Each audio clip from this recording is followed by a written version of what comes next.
자전거 전용도로 한가운데 전동 킥보드가 널브러져 있습니다. 자전거를 타던 백성기 씨, 이 킥보드에 걸려 넘어졌습니다. 가로등도 없고 발견한 순간 이미 늦어가지고 넘어질 때 당시에는 죽겠구나, 하늘나라 가겠구나. 팔과 등에 타박상을 입어 응급실에 갔습니다. 500만 원 넘는 자전거도 망가졌습니다. 진짜 애기처럼 뭐 갖고 가면서 세차도 자주 해주고 끌고 다니는데 많이 속상하죠.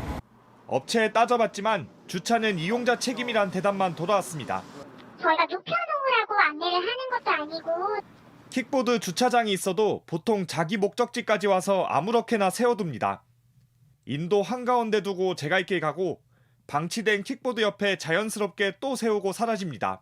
길 가다가 가방이 걸려가지고 넘어질 뻔하기도 하고 차라리 이럴 거면은 아예 금지를 시키는 게 어떤가 싶기도. 보행자들이 불편을 겪자 서울시는 출퇴근 시간 지하철역이나 횡단보도 앞에 방치된 킥보드를 견인하고 있습니다. 2021년 7월부터 올해 5월까지 10만 6천여 대를 견인했습니다. 업체에 견인 비용을 물려 관리를 더 독려한다는 취지입니다. 하지만 이용자가 정해진 곳에 주차하도록 강제할 수단이 마련되지 않는 이상 방치된 킥보드로 인한 불편은 이어질 수밖에 없습니다. JTBC 윤정주입니다. 요즘 주변에 아무렇게나 세워둔 킥보드 자주 보실 겁니다. 특히 인도 한가운데 쓰러져 있거나 횡단보도를 가로막는 경우는 불편할 뿐 아니라 위험하기까지 합니다. 밀착 카메라 이희령 기자가 취재했습니다. 제가 나와 있는 이곳은 서울 홍대에 있는 중앙차로 버스 정류장입니다. 버스 정류장 한쪽 구석 좁은 공간에는요, 이렇게 킥보드가 한 대 세워져 있습니다. 애초에 이곳은 교통선 구역이라서 킥보드를 세워두면 안 되는 곳인데 이렇게 서 있습니다. 누군가가 버스를 이용하려고 킥보드를 타고 와서 여기에 주차해두고 그냥 가버린 겁니다. 사람이 다니는 길 한가운데 킥보드가 있습니다. 마음 급하게 뛰어가다가 약간 걸려서 넘어질 뻔하거나 좀 다칠 뻔한 적이 있어가지고 좀 위험해 보여요. 이곳은 일반 가정집 앞입니다. 그런데 제 옆을 보면 담벼락 앞이 킥보드 주차장인 것처럼 여러 대가 주차돼 있습니다. 심지어 이 킥보드 같은 경우에는요, 대문 바로 앞에 세워져 있습니다. 나올 때마다 불편할 수밖에 없습니다. 킥보드는 도로교통법상 차량에 해당합니다. 전용 주차 공간이 아닌 인도의 주차는 모두 불법입니다. 지하철역 출구와 버스 정류장 주변, 횡단보도, 교통섬도 마찬가지입니다. 이 대학교엔 킥보드를 타는 학생들이 많아서 킥보드를 둘 수 있는 주차장이 따로 있습니다. 여기가 킥보드 주차장 입구인데요. 주차장 바깥에 이렇게나 킥보드가 빼곡하게 서 있어서 걸어 들어가기도 쉽지 않을 정도입니다. 그런데 정작 안쪽을 살펴보면 킥보드를 댈 수 있는 공간이 많이 남아 있습니다.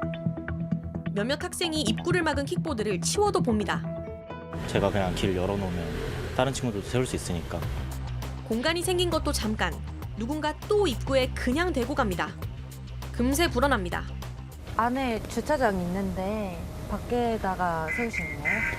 네, 다 이렇게 해주는 거예요. 여기 세우면 안 돼요? 다들 들어가기 귀찮아서 많이들 그런 것 같은데요. 주차장 앞은 엉망이 됐습니다. 이렇게 멋대로 대놓은 킥보드 때문에 사람이 다치기도 합니다. 킥보드가 이쪽에 있었던 것 같아요, 여기. 그러니까 제가 여기 앉아 있다가 이렇게 돌아오면서 그냥 넘어져 버린 거죠. 바지와 신발이 찢어지고 다리를 다쳤지만 제대로 조치를 못 받았다고 합니다. 경찰에 신고를 했는데 킥보드가 손상이 되면 내가 킥보드를 물어줘야 된다고. 아니, 사람이 먼저지 어떻게 킥보드가 먼저예요. 제자리에 갖다 놓으면 되는데 기본적인 것도 잘 지키지 않기 때문입니다. 업체 측 관리 문제도 있습니다. 주차 금지 구역을 알려줘야 하지만 제대로 작동하지 않는 경우가 많습니다. 견인도 제때 해야 하는데 그렇지 않습니다. 업체가 제대로 하지 못할 때 제재할 수 있는 규정도 아직입니다. 제도적 구멍과 이용자의 무책임이 만난 결과를 우리는 매일 길에서 마주하고 있습니다. 누군가의 편리함이 남에겐 불편함이 되는 구조, 더 방치해선 안 될 겁니다. 밀착 카메라 이희령입니다. 지하철역 주변이나 골목 곳곳에 방치돼 있는 공유 킥보드. 이번 헬로윈을 앞두고 각 지자체는 통행로 확보를 위해 킥보드를 길에서 치우는 작업까지 벌였습니다. 해묵은 킥보드 주차 문제. 방법은 없을까요? 정희윤 기자가 취재했습니다. 헬로윈을 앞두고 순찰대가 길목에 방치된 공유 킥보드를 정리합니다. 안전사고에 대비해 보행로를 확보하는 겁니다. 도입된 지 5년이 지났지만 아무데나 반납할 수 있는 주차 방식은 여전히 골칫거리입니다. 도로교통법상 버스 정류장이나 횡단보도 10m 이내에는 이런 전동 킥보드 주정차가 금지돼 있지만 잘 지켜지지 않고 있습니다. 그냥 가다가 길에 지져요. 원래는 안 된다고 하더라고요. 알고 계셨어요? 도시 미관을 해치는 데다 보행자 불편이 커지면서 지자체들이 직접 나서고 있지만 해법은 제각각입니다.